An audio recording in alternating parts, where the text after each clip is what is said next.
이제 성탄절입니다. 먼저 성탄의 축복이 여러분 모두에게 충만하게 임하기를 축복합니다. 예수님께서 베들레헴 말구에서 태어났을 때는 아는 사람이 아무도 없었습니다. 한밤중에 양떼를 지키는 들에 사는 목자들이 처음 예수님의 탄생을 알게 됐죠. 찬송가 우리가 123장에 보면 저들밖에 한밤중에 이 찬양이 바로 그것을 증거하는 것입니다. 그때 별들이 반짝반짝 빛나는 밤에 하늘에서 천사가 나타났습니다. 그 천사는 하나님의 영광의 빛으로 가득하고 찬란한 너무나도 형용할 수 없는 그 빛의 옷을 입고 천사들이 목자에게 나타난 것입니다. 목자들이 얼마나 놀랐을까요? 상상할 수 없는 그 광경을 보고 그들은 충격을 받고 놀랐을 것입니다. 이때 이 천사들이 목자들에게 다음과 같은 메시지를 전해줍니다. 누가복음 2장 10절, 11, 12절 우리 한번 같이 읽을까요? 10절부터 시작. 천사가 이르되 무서워 말라. 보라 내가 온 백성에게 맺힐 큰 기쁨의 좋은 소식을 너희에게 전하노라. 오늘날 다윗의 동네에 너희를 위하여 구주가 나셨으니 곧 그리스도 주시니라. 너희가 가서 강포에 쌓여 그 위에 놓이는 아기를 보니 이것이 너희에게 표적이 되리라 하더니. 이런 음성이 돌려오는 것입니다. 여러분, 3이란 이성이잖아요. 3이란 그냥 현실입니다. 그러나 믿음은 초현실입니다. 우리가 일상적으로 경험할 수 없는 영적인 새로운 경험을 한 것입니다. 이 세상에는 자연의 법칙이 있듯이 이 영적인 세계는 또 영적인 법칙이 있지 않습니까? 이 목자들은 일상적인 경험을 해왔어요. 하늘의 별을 받고 땅의 양떼들을 보았지만 한 번도 천사가 있으리라는 것은 상상해도 해본 적도 없었을 것입니다. 태양의 빛은 받지만 영광스러운 하늘의 빛을 경험하리라고는 상상을 못했을 것입니다. 신앙생활은 영적 경험이 있어야 합니다. 이성으로 이해가 안 되는 거예요. 우리가 세상에 살아가는 모든 경험으로 하늘의 사건을 경험할 수가 없죠. 이 목자들은 충격을 받았어요. 그런데 음성이 들려요. 예수님이 태어난다는 것이에요. 메시아가 태어난다는 것이에요. 그리고 다시 천사들을 보니까 그 뒤에 셀 수 없는 어마어마한 하늘의 군대. 여러분, 세상에도 군대가 있지만 하나님의 나라에도 군대가 있습니다. 하늘의 군대가 포진을 하고 천사들과 함께 찬양 소리를 이 목자들이 들을 수가 있었습니다. 누가복음 2장 13절의 말씀을 보시면 이렇게 말해요. 호련히 허다한 천군이 그 천사와 함께 있어 하나님을 찬송하여 가로되 나는 오늘 성탄절 아침에 그리고 어제 밤부터 오늘 새벽까지 이 모습을 한번 상상해 보았어요. 하나님, 저에게도 천사를 보여주십시오. 하나님의 군대를 보여주시옵소서. 하나님의 세계를 이 세상에 살고 있는 우리들에게 하늘의 문을 여시고 하나님의 거룩한 보좌와 하나님의 천사와 하늘의 군대를 볼 수 있으면 얼마나 좋을까요? 나는 여러분에게도 그런 축복이 있게 되기를 바랍니다. 우리는 땅의 경험만 너무 많이 해요. 우리는 인간적인 감정의 경험을 너무 많이 해요. 우리는 세상의 죄의 경험은 너무 많이 해요. 그러나 하늘의 경험을 해본 적은 별로 없어요. 영혼을 경험해 본 적은 별로 없어요. 이 목자들은 예수님의 탄생 때 이 놀라운 경험을 하게 된 것입니다. 그리고 천사와 하늘의 군대의 입을 열어 한 찬양을 선포하는데 그것이 오늘 본문의 2장 14절의 말씀이에요. 2장 14절은 오늘 함께 읽었는데 굉장히 정말 중요한 말씀이에요. 그것은 하늘의 사건과 땅의 사건. 우리가 지금 성탄절을 보내고 있는데 사람들은 성탄절을 보내지 성탄을 잘 몰라요. 성탄이라고 하지도 않아요. 할로데이라고 말해요. 성탄의 진정한 의미를 빼놓고 주인공은 빼놓고 손님끼리 잔치해요. 어젯밤에도 일 끝나고 집을 가는데 온 집에 파티하느라고 난리예요. 술 먹고 파티하느라고 그날이 무슨 날인지도 모르는 것 같이 그들은 그냥 할로데이예요. 그것이 오늘날의 성탄절이지 않습니까? 오늘날 길거리에 나가보세요. 세상에 나가보세요. 예수는 없어요. 주인공은 없어요. 손님만 가득 차서 술 먹고 파티하고 쇼핑하고 크리스마스 카드 주고 산타 노래 높이 울리는 것. 주인공이 없어요. 나는 오늘 성탄절의 주인공을 만나게 되기를 축원합니다. 여러분, 껍질은 필요 없잖아요. 알맹이가 중요한 거잖아요. 그것이 오늘 본문의 말씀이에요. 2장 14절 천사들의 소리, 하늘의 군대의 합장 소리가 바로 14절이에요. 이 말씀에서 우리는 성탄의 중요한 핵심 두 가지 가치를 발견하게 됩니다. 우리 14절 본문 다 같이 한번 다시 읽을까요? 시작. 지극히 높은 곳에서는 하나님께 영광이요 땅에서는 기뻐하심을 입은 사람 중에 평화로다 하리라. 두 가지가 있죠. 성탄의 진정한 핵심 가치. 성탄의 진정한 의미는 무엇이죠? 영광입니다. 하나님께 영광. 어디서? 하늘에서. 성탄은 두 곳에서 일어났잖아요. 하늘의 사건이고 또 하나는 땅에서 일어났어요. 그런데 우리는 땅에서만 성탄을 기억하기 때문에 진정한 성탄의 핵심을 놓칠 때가 너무나도 많습니다. 하늘에서는 하나님께 영광이요, 영광은 하나님의 빛이에요. 우리가 태양을 직시하지 못하잖아요. 볼 수가 없잖아요. 직시해서 볼 수 없잖아요. 우리가 하나님의 영광을 너무나도 찬란하고 너무나 빛나고 너무나 그 빛이 거룩하고 강해서 우리는 볼 수 없어요. 그 영광은 바로 빛 자체예요. 강체 그 자체예요. 영광 그 자체예요. 하나님께는 영광이요. 이것이 바로 여러분 성탄입니다. 성탄의 첫 번째 의미는 바로 하나님께 영광입니다. 성탄은 땅의 사건이 아니라 하늘의 사건입니다. 땅만 보는 사람들은 하늘을 보지 못해요. 그러나 하늘을 본 사람들은 땅을 볼 수 있어요. 예수 그리스도를 아직 믿지 못하고 거부하고 조롱하고 비판하는 사람들은 하늘을 보지 못한 사람들입니다. 하늘을 보지 못하니까 그런 말 하는 거예요.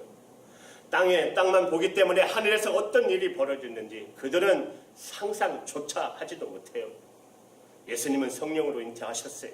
동정녀 마리아에게서 이것은 땅의 사건이 아니라 하늘의 사건입니다. 마리아에게서 말구에서 땅에서 일어났지만 그러나 그것은 하나님의 계획이고 하나님이 예비하시고 하나님이 섭리하신 사건이십니다. 예수님은 스스로 태어난 것이 아닙니다. 하나님이 보내셨어요. 그래서 태어나셨어요. 하나님은 자신의 독생자 외아들을 세상에 보내셨어요. 보내실 때는 기쁨으로 보낸 거 아닙니다. 고통으로 보내신 것입니다. 여러분, 우리가 사랑하는 사람과 이별할 때도 얼마나 슬퍼요. 자식이 군대만 가도 부모의 마음은 얼마나 아파요. 저희가 사남 1년대 제가 막내입니다. 형이 우로 3명인데 어머니가 가장 많이 우셨던 때가 자식들이 군대 갈 때였어요. 형이 가고 큰형이 가고 둘째 형이 가고 셋째 형이 가고 그때마다 우시더라고요. 근데 가장 많이 울었던 것이 이제 훈련소에 가면은 이제 사제에 입었던 옷을 다 벗어요. 그리고 하나 박스에다 다 담아서 소프로 주소 써서 보내요. 그러면 소프가 집으로 도착하잖아요. 그 소프 뜯으시면서 이제 울기 시작하시는 거예요. 옷 보면서 그러면서 3명 다 보내시고 이제 면역도 될 것 같은데 막내인 제가 갈 때 많이 우셨다고 그러더라고요. 오죽했으면 영장 가지고 온 공무원에게 자식 3명 나라에 바쳤으면 1명은 면제시키셨는데 오죽했으면 그렇게 했어요. 얼마나 많이 우셨는지 모르게 그런 얘기를 하시더라고요. 여러분, 친구가 떠날 때도 슬퍼요. 그죠? 사랑하는 사람이 죽을 때도 슬프잖아요. 왜냐하면 포기해야 되고 놔야 되고 보내야 하기 때문에 그래요. 하나님이 사람이 될 때 얼마나 힘드셨겠어요. 하나님은 하나님이니까 괜찮을 거라고 생각하지 마세요. 하나님에게도 고통이 있었어요. 하나님에게도 아픔이 있었어요.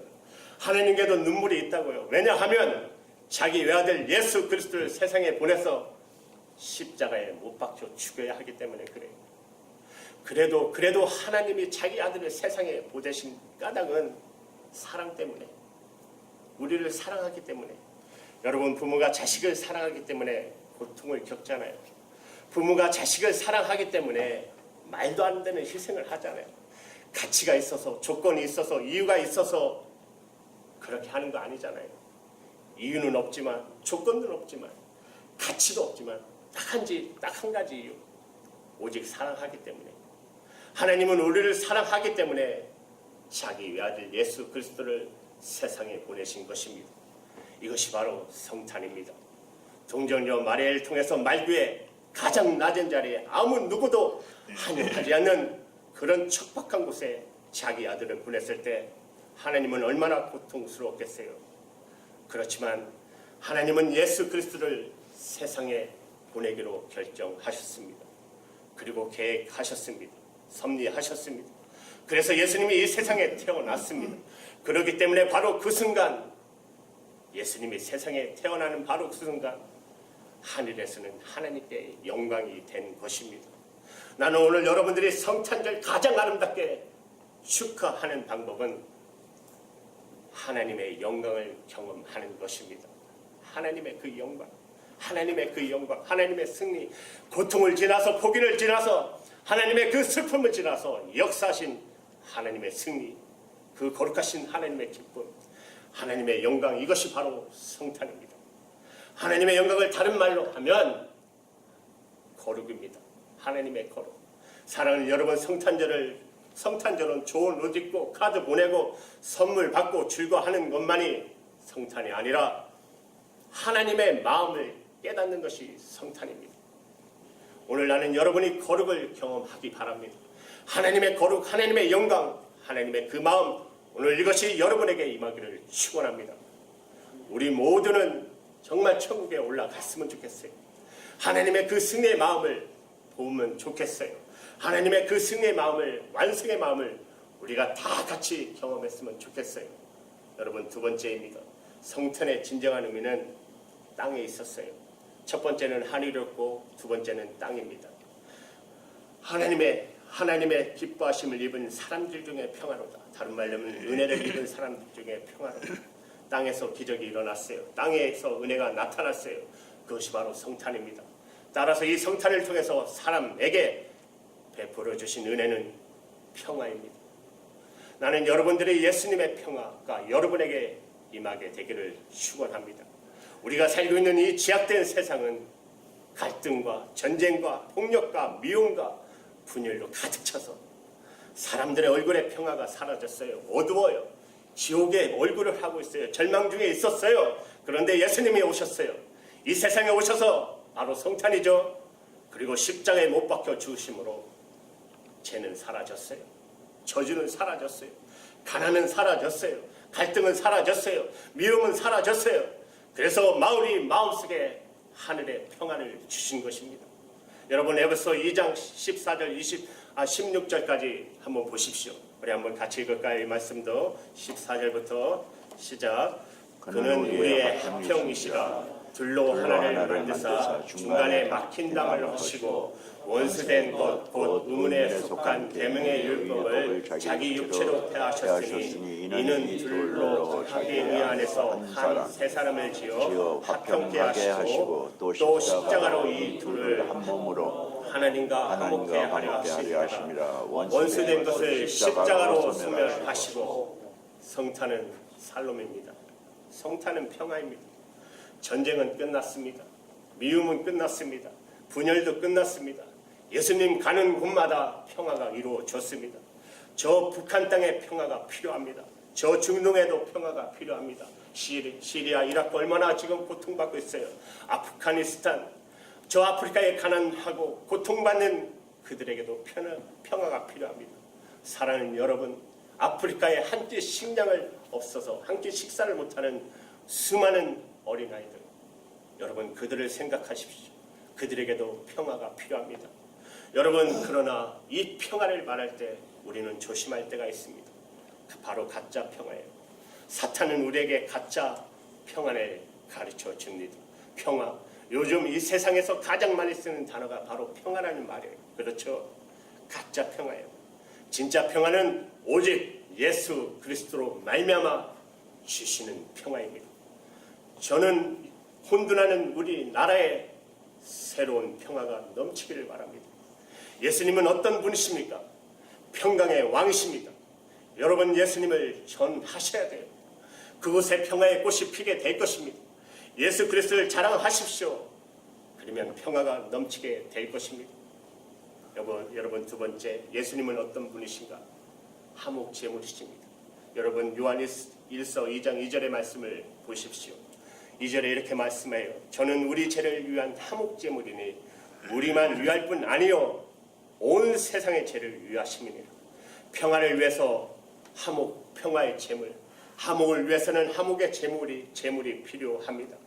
평화를 말한다고 평화는 오지 않아요. 화목을 말한다고 해서 화목은 오지 않아요.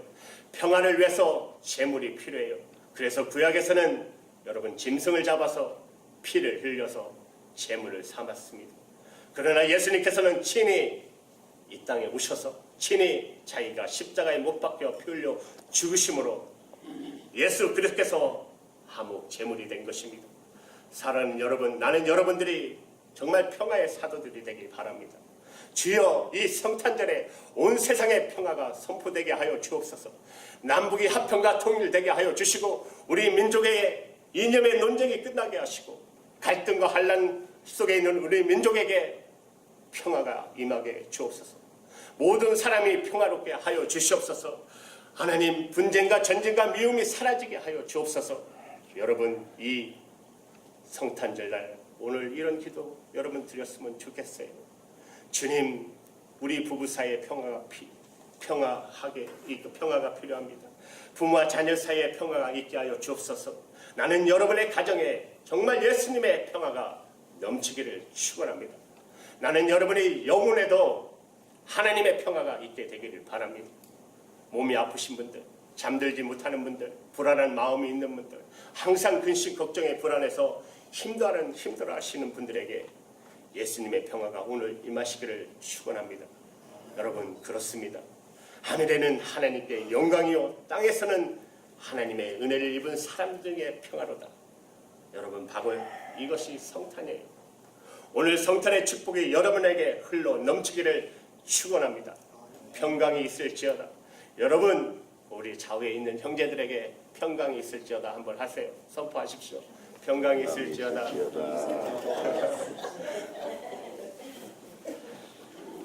사랑하는 여러분, 주님의 평강이 이 성탄절에 저와 여러분에게 여러분 가정에 넘쳐 흘러나시기를 주님의 이름으로 축원합니다. 기도할게요. 우리 한번 같이 기도할까요? 우리